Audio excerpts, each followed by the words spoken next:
Welcome back guys. देखो, सब बढ़िया होंगे मज़े में। देखो, हम जानते हैं हमारा शिखर बैच चल रहा है।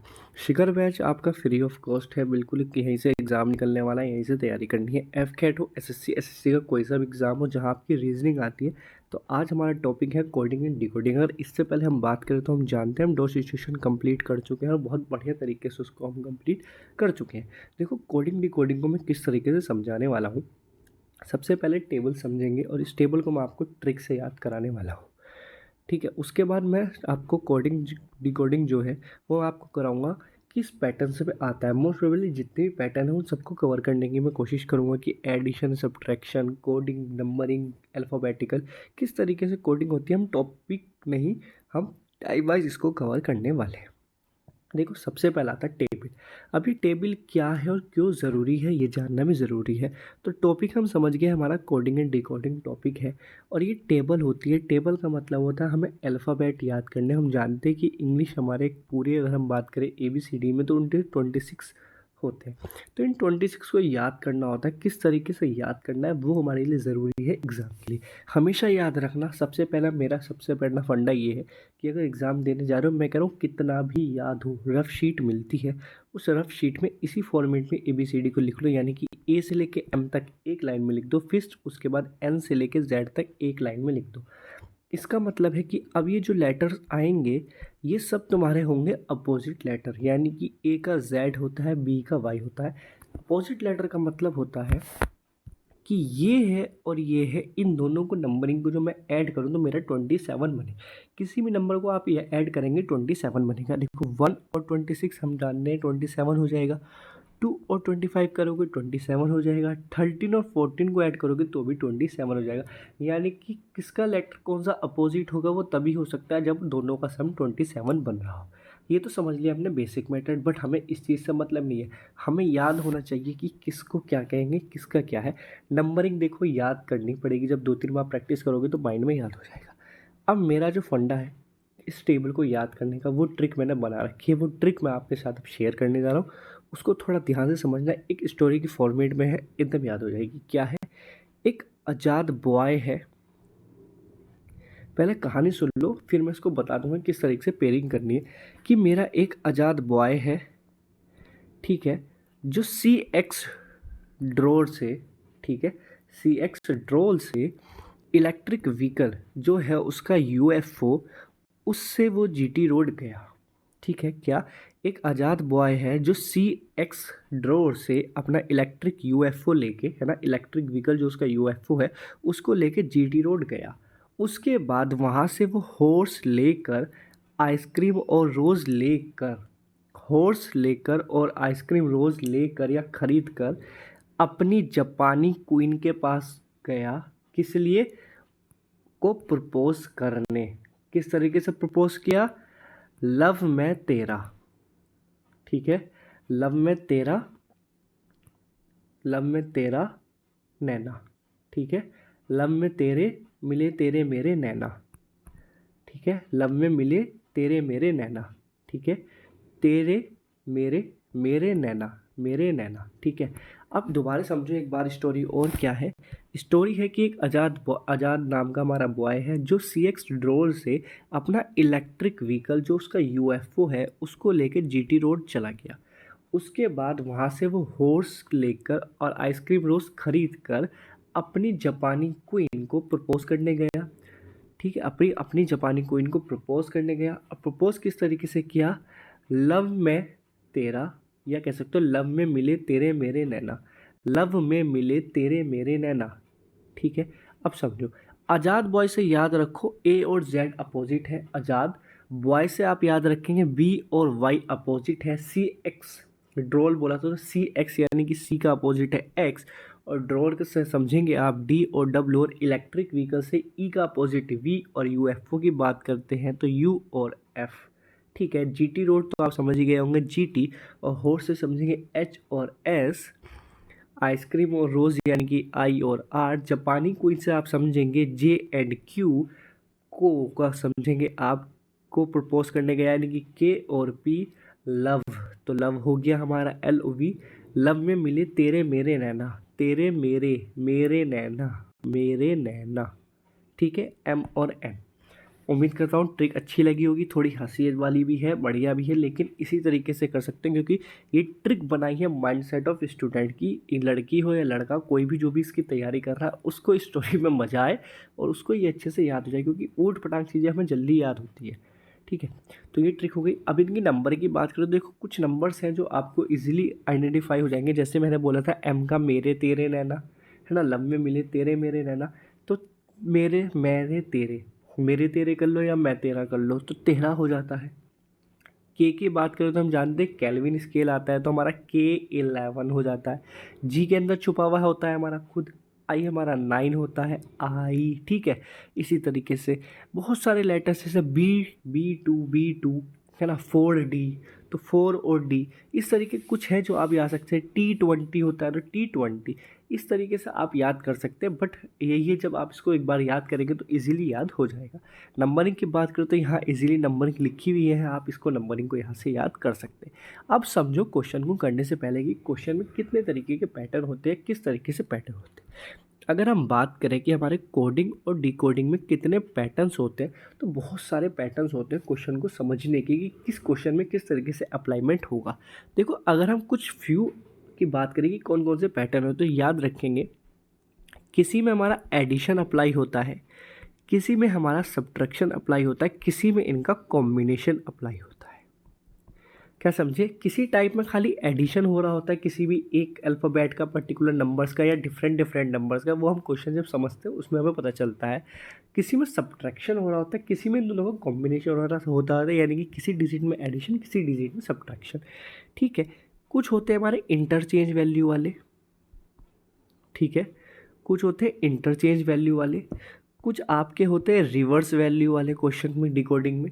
ठीक है, कई बार होता है हमारा पैटर्न, इसमें होता है ओल्ड एंड इवन पैटर्न, कि हमारे मान लीजिए ये सबको इरेज करो, मान लो कुछ नंबर दिए हुए हैं, यहाँ पे मान लेते हैं हम ABCDE, तो क्या कई बार इंटरचेंजिंग इस तरीके से हो जाती है। ठीक है, कई बार इंटरचेंजिंग आपकी जो है डायरेक्ट इस तरीके से भी चलती है। ठीक है, तो डिफरेंट डिफरेंट मेथड्स होते हैं कोडिंग डिकोडिंग को। एक होता है हमारा नंबरिंग बेसिस, एक मैंने बताया आपको अपोजिट पैटर्न पे कम करता है। ठीक है, एक सिंगल डिजिट और डबल नंबर पे सॉल्विंग कर चलती है आपकी। अब ये मेथड तो हो गए, अब हम इसको किस तरीके से समझेंगे वो मुश्किल काम है। तो कुछ नहीं करना, जस्ट क्वेश्चन प्रैक्टिस करते हैं, क्वेश्चन की हेल्प से हम इजीली इनको समझ पाएंगे, क्योंकि ये सिर्फ मैंने एक आपको क्लासिफिकेशन दिया है कि किस तरीके से क्वेश्चन आते हैं। देखो पहला क्वेश्चन है, ये हमारा बेस है एडिशन और सब्ट्रैक्शन पे। मैंने इसी तरीके से पीपीटी को डिज़ाइन किया है कि addition subtraction different different format में मैं आपको समझा सकूँ कि किस तरीके से क्वेश्चन है। पूरी तरह से बेस्ट कंटेंट देने की कोशिश है। देखो पहला क्वेश्चन है, पहला कह रहा है एडिशन एंड सब्ट्रैक्शन। इसमें क्या है, ये हमारा वर्ड है, ठीक है, टर्मिनल, इसका कोडिंग है आपका ये, और इसका हमें पूछा है। तो देखो अगर हम इस क्वेश्चन में समझे तो हमें दिख रहा है कि TERMINAL का कोड है मेरा SDQLZOBM। तो अगर मैं इसमें समझूं, तो अगर मैंने अभी ऊपर अल्फ़ाबेट समझी और मुझे आती है, तो मुझे समझ में आ रहा है कि टी से पहले मेरा एस आता है, ई से पहले मेरा डी आता है, और आर से पहले मेरा आता है क्यू। डैट्स मीन ये मतलब हो गया है कि यहाँ पे मैं समझ गया हूँ कि यहाँ पे -1 का फंडा चल रहा है हर अप्लाई में, -1 -1 -1 -1, यानी कि हर एक नंबर में मेरा एक पहली डिजिट जो है उसकी वो आ रही है। क्या ऐसा ही हो रहा है क्वेश्चन में? क्या क्वेश्चन में ऐसा ही हो रहा है? मुझे बताओ, ऐसा ही हो रहा है क्वेश्चन में? देखो आप मुझे बताओ कि सब डिजिट में ऐसा ही हो रहा है। अगर मैं बात करूँ टी और एस की -1 है, बिल्कुल है। ई और डी, ई के बाद ई से पहले आता है डी, यानी कि यहाँ भी -1 है। आर से पहले क्यू आता है, यहाँ भी -1 है। एम से पहले एल आता है, बिल्कुल सही है। लेकिन क्या आई से पहले जे आता है? नहीं, आई के बाद जे आता है। यानी कि मैं कह सकता हूँ शुरू की 4 डिजिट में मेरा -1 हुआ है, बट लास्ट की 4 डिजिट में मेरा +1 हुआ है। अब मुझे चेक करना है कि क्या जितनी डिजिट टर्मिनल में है उतनी ही डिजिट मेरी इस वर्ड में है या नहीं। अगर उतनी है तो सेम पैटर्न फॉलो होगा, नहीं तो अदरवाइज मुझे कुछ और लॉजिक सोचना पड़ेगा। मैं चेक कर लेता हूँ, 1 2 3 4 1 2 3 4, यानी कि 4 4 का पेयर है। डेट्स मीन मेरा क्वेश्चन में जो है स्टार्टिंग की 4 डिजिट में -1 करूँगा, लास्ट की 4 डिजिट में मैं +1 करने जा रहा हूँ।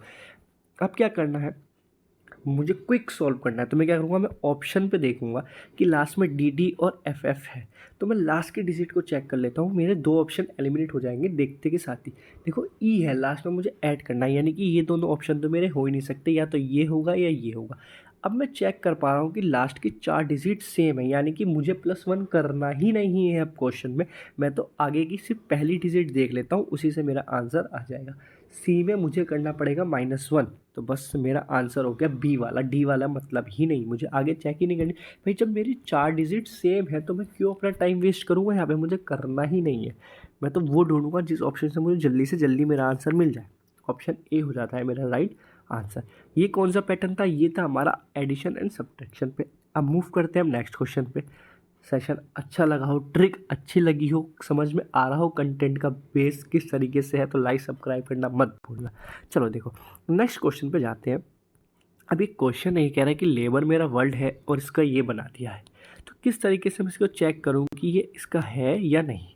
तो देखो इसमें क्या करना है, सबसे पहले हम यहाँ लिख लेते हैं कि ये वर्ड है हमारा लेबर, ठीक है। तो ये हमारा वर्ड है लेबर। अब देखो इसकी कोड की बात करूँ तो KBAPTS ये मेरा कोड है। तो मैं जानता हूँ कि मैंने क्या समझा था, लव तो हमने बाद में करा, पहले तो हम अपने को प्रपोज करने गए थे, यानी कि ये डिजिट जो है पहले ही होगी। देखो उस टेबल को अगर इस ढंग से भी समझोगे तो आप एलिमिनेशन से सोच सकते हो कि हाँ कौन सा लेटर मेरा पहला है, नहीं आती तो भी ठीक है। तो ये कह रहा है कि एल और के, ठीक है, यानी कि एल जो है बाद में आता है, के पहले आता है। अब कितना डिफरेंस है इन दोनों में, डिफरेंस है सिर्फ 1 का, तो कह सकते हैं यहाँ -1 हुआ। ए के बाद बी, यहाँ कह सकते हैं आप +1 हुआ है, और बी के बाद ए फिर -1 हुआ है। तो मैं कह सकता हूँ सीरीज चल रही है प्लस -1 +1 -1 +1, ठीक है। ये मेरी पूरी सीरीज फॉलो हो रही है। अगर अब मैं वर्ड देखूँ तो यहाँ भी मेरे 2 वर्ड्स हैं, और मैं जानता हूँ पहले में मुझे माइनस करना है, ठीक है। तो सी का मतलब है कि सी में -1 करूँगा तो बी होगा, यानी कि मैं कह सकता हूँ डी वाले मेरे दोनों ऑप्शन एलिमिनेट हो गए। अब मैं देख पा रहा हूँ कि लास्ट का लेटर जो है ना वो डिफरेंट है, वो बाकी चीज़ नहीं चेक करता कि क्या है क्या नहीं। तो अगर लास्ट का लेटर दी है और मैं जानता हूँ प्लस माइनस का कॉम्बिनेशन चला दो ना, मैं समझ गया हूँ -1 +1 -1 +1 -1 +1, यानी कि डी में प्लस ही हो रहा होगा कोई लेटर। अगर डी में मैं +1 करूँगा तो मेरा आ जाएगा ई, तो ऑप्शन डी हो जाएगा। ये क्विक वे है कि आपको टाइम बचा के और कॉन्सेप्ट भी किस तरीके से क्वेश्चन को एलिमिनेट करके हम सॉल्व कर सकते हैं। उम्मीद करता हूँ समझ में आ रहा है सब कुछ, ठीक है।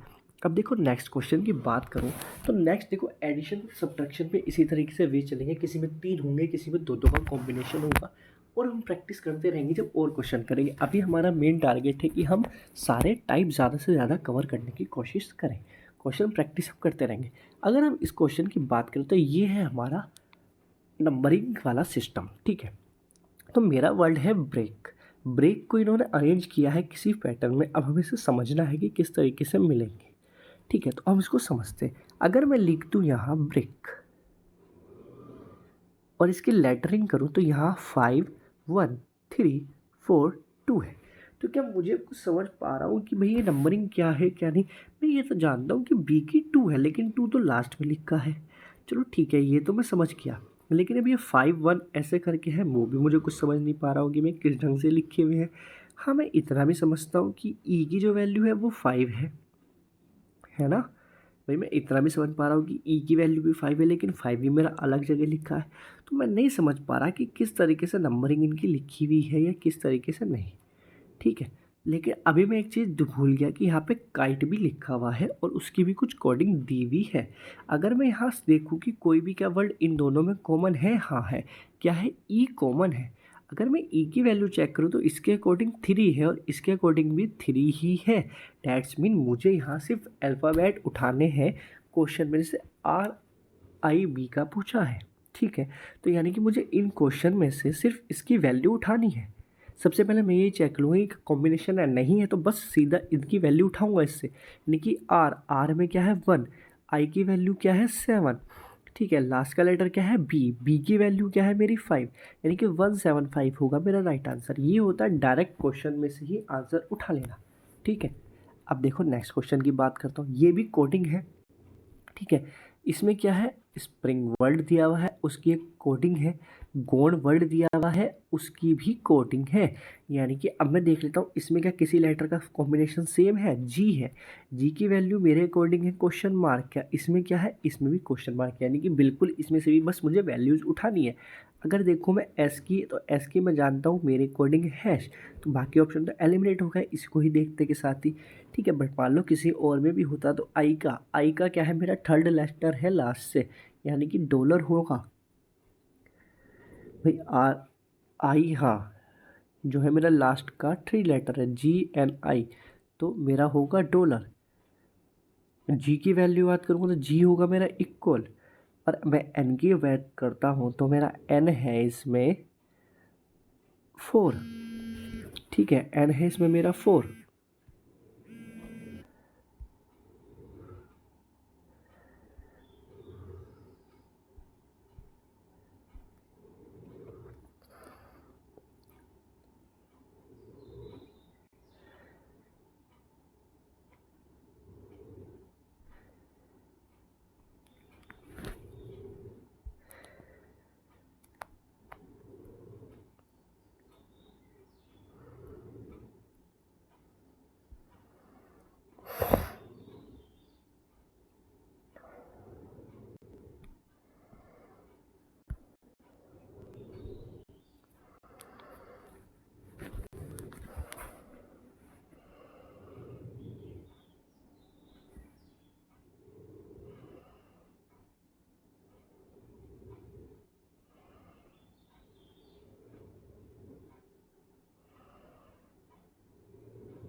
तो देखो नेक्स्ट,